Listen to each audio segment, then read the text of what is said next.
ꯃꯌꯥꯝ ꯍꯪꯆꯤꯠꯁꯦ ꯑꯩꯈꯣꯏꯒꯤ ꯀꯩꯅꯣ ꯂꯩꯔꯦꯀꯣ ꯊꯥꯁꯤ ꯅꯨꯃꯤꯠꯀꯤ ꯃꯦꯅꯤꯐꯦꯁꯇꯦꯁꯟꯒꯤ ꯚꯤꯗꯤꯑꯣ ꯍꯥꯏꯐꯦꯠꯇꯪ ꯁꯦꯌꯔ ꯇꯧꯔꯒꯦꯀꯣ ꯍꯥꯏꯗꯤ ꯍꯥꯟꯅ ꯇꯧꯈꯤꯕ ꯇꯦꯛꯅꯤꯛ ꯃꯌꯥꯝꯒ ꯂꯣꯏꯅ ꯃꯥꯟꯅꯩꯀꯣ ꯑꯅꯝꯕꯅꯗꯤ ꯇꯥꯔꯒꯁꯨ ꯁꯨꯝ ꯅꯤꯡꯁꯤꯡꯕ ꯑꯣꯏꯅ ꯍꯥꯏꯗꯤ ꯍꯪꯆꯤꯠꯁꯦ ꯊꯥꯁꯤꯅꯤꯀꯣ ꯑꯗꯨꯗꯨꯅ ꯑꯩꯈꯣꯏ ꯃꯦꯅꯤꯐꯦꯁꯇꯦꯁꯟ ꯇꯧꯕ ꯌꯥꯏ ꯀ꯭ꯔꯤꯁꯇꯜ ꯀ꯭ꯂꯦꯟꯖꯤꯡ ꯆꯥꯔꯖꯤꯡꯒꯨꯝꯕ ꯂꯣꯏꯅ ꯇꯧꯕ ꯌꯥꯏꯀꯣ ꯑꯗꯨꯒꯤ ꯃꯇꯥꯡꯗ ꯚꯤꯗꯤꯑꯣ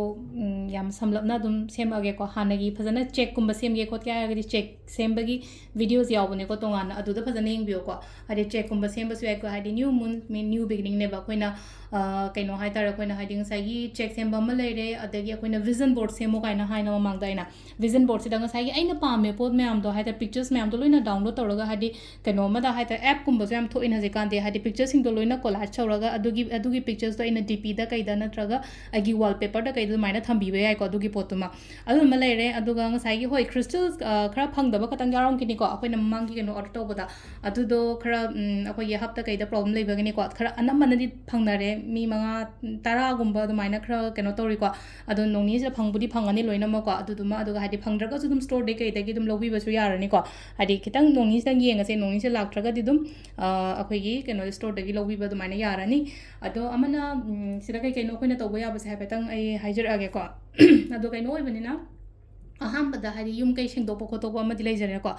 हाइदि स्टार्टिंग हाइदि था हौबगुंबनिना सिजुको हाइदि न्यू मून न्यू बिगनिंग अदो युम कई फजना सेंगदो खोतोक तौरगा अदगी इशासु गाइरेको इशा ngसाइगी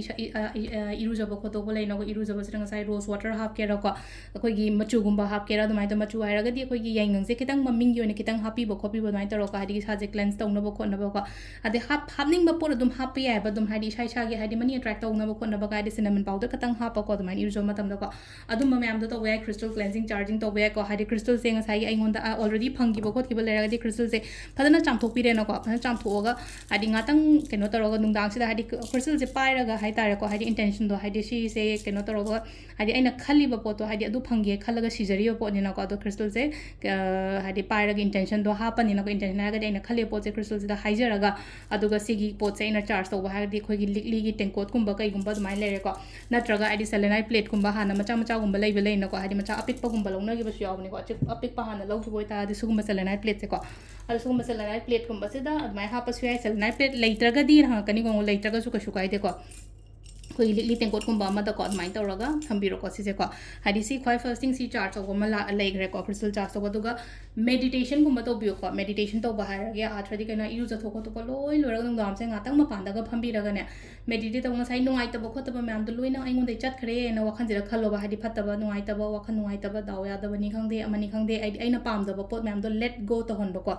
हाइदि एवरी टाइम अखोइना सोर होंदो होंजिनगुंबा सानबा मतमसिदा सोर होंजनो मतमसिदा हाइदि अफबा म्याम अमा लाएको हाइदि चंगेको आइगी बॉडी से तोगा होंदोरबो मतमसिदा ngसाइगी नुंगाइत्रिबो खोत्रिबो म्याम दो रिलीज तहनबदो हाइदा नातोनसिदे सोरसे कामथोकिबो मतमसिदा अखोइना सोरसे होंदोइदना नातो नत्रगा यादे होंदो मतमसिदा हाइदि एवरी टाइम सोर होंदोइ खुदिंगी फत्तबा यादबा पामदबा म्यामसे लोइना चटखरे हाइना दुमाइना खनबिबको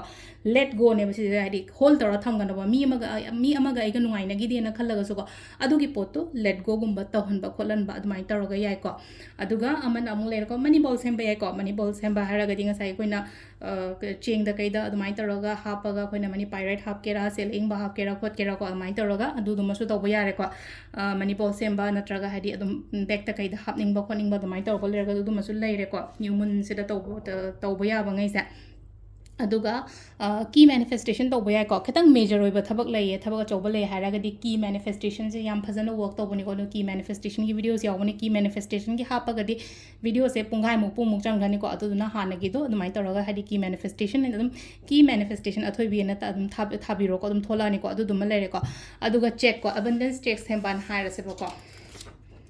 अबंडेंस चेक सेंबसिदा सुमाइना हाइतारेको हाइदि चेक सेंबगिसु यावरेनको से सुम आइना सुम इरगा सुम आई सुम थमजाबनेको सिजेको हाइदि सुमाइना आइगी मिंग करी क्रा लेनको एंजल नंबर अनलिमिटेड अबन थैंक यू यूनिवर्स लो अबंडेंस के का सुमाइ तौरगा हाइदि चेक अमा चेक सेंबगी वीडियो सुमसु यावबने चेक तुजु यमबिरोको हाइदि अबंडेंस चेक सेंबया न्यू अदो हाना सेमगा अमुकसु सेमगदाना हंगप क्वेश्चन याम यावको अइना सेमग्रिबा पोचे आई फंगद्रिबा जे आई फंगद्रिबने दुम थम्मेको अइना फंगबा नुमित अमदा हाइदि पोचे याव नुमित अमदा अइना सिजे burn तौदोनेबा ngसाइगी अइना suppose लुपा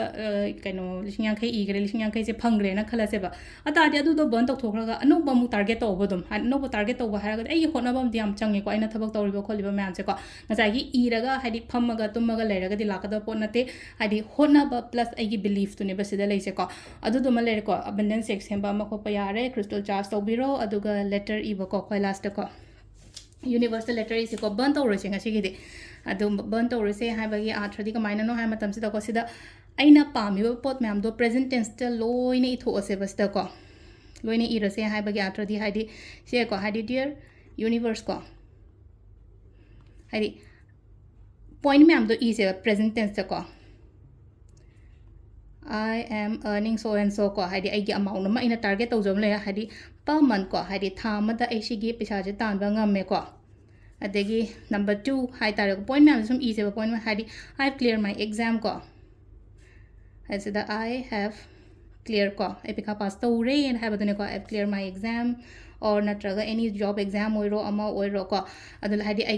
de meter on the ira suka suka de ko hadi ai pesa phange ai pesa ke no tawre khole na taro da hadi comment su ira mo hadi sigi pot nam se aina pam ko hadi mitu da idu thau bani khang de natraga kaw ko pa tawen khala se ba aina pam po to hadi present tense itho mo ba se da aina dum haina comment iyo ko ron haji kan dum haina ko adu ne ko aina sai sa ado kaino tawraga hadi ko sida aina e doriba wish ma'am te nungti gi pabam ju change ko sida ko nungti gi hadi ai gi mon makha da thamo ko sise hadi point dum khara ire ba heda chamu yu habna te ko hadi maru oi ba hoje hoje aina phangani khan ba aina on do oini khan ba do hadi ko point manga taru ko tang ire se ba sida ko hadi paisa gi maram do oiro job ki matang do oiro health ki matang do oiro relationship ki matang do oiro ko aduga sida koina ko perfume gumba kai gumba masena biyo ko hadi perfume sida ko koina keno tori sida hadi ketang perfume gumba do mana sina biraga sise ko ai rom thupchala je ko ai rom da thupchalaga aina point ama katang ni ko ining ba ibe ai ko dum hadi point khare dum ibe ai rom da anirak ahum lak thupchala se ko aduga sise ai mon makha da thamse mon makha da thamse ko hadi mon makha da thamaga hadi 15 days sida ko hadi phangera phangoira ko hadi pochenga sai ko next lunar cycle phau ba hai tare ko next 15 days se thamoba next 15 days se pasu pau dum hadi sise ai ta hangdo ngatang pau ko ini igri ba mayam se hai tare ko hadi present tense ai phangye yare oire have din ko ngasai gi na tabida ma khale na ko na hadi पाबा कनो तौ मतम से हाइदी फैयनी साइ थंदा सुंगाइ हाइदबने बेता हाइदी पोड म तौ मतम दा आई फैये ए कनो तो आई दाव यादे यादे दुम हेत हेत हाइगले बे अदु सिदा दे आई यारे आई फंगे आई ओइरे हाइबदुने पादो से 15 डेज से पार मतंग दा 15 डेज मतंग दा हाइदी से बर्न तौरगा मागी एक्सेस से मपान दा ब्लो तौ थोखरबो को सिदा लेरे को खोइना ngasi ngasi हारगदि हाइंग हांजे की न्यू मून सिदा तौबो याबो खोटबो मैम से को अदो हानगी दुम लेना को हाइदी नुवाइ तब खोटब अदुम मैम सु लोइना रिलीज तो हलो को हाइदी इथो खोतो प लोइना तौरगा लेना को black pen amana iraga admai tawraga hai tar ko nuai taba keno ma'am se adu ngai chu release to hon be ai ko sigi pot ma'am se hari keno to bu khatang ya to wish se ai wish nga sai gi adu pam ba khatang na to da phataba khotaba leiba ma'am su ko release to hon ba gi oina haragadi new moon is the best day neba adu sida leire ko ko gi hayeng hajiki to ba ya ba video ko ma'am sima su try to biro thank you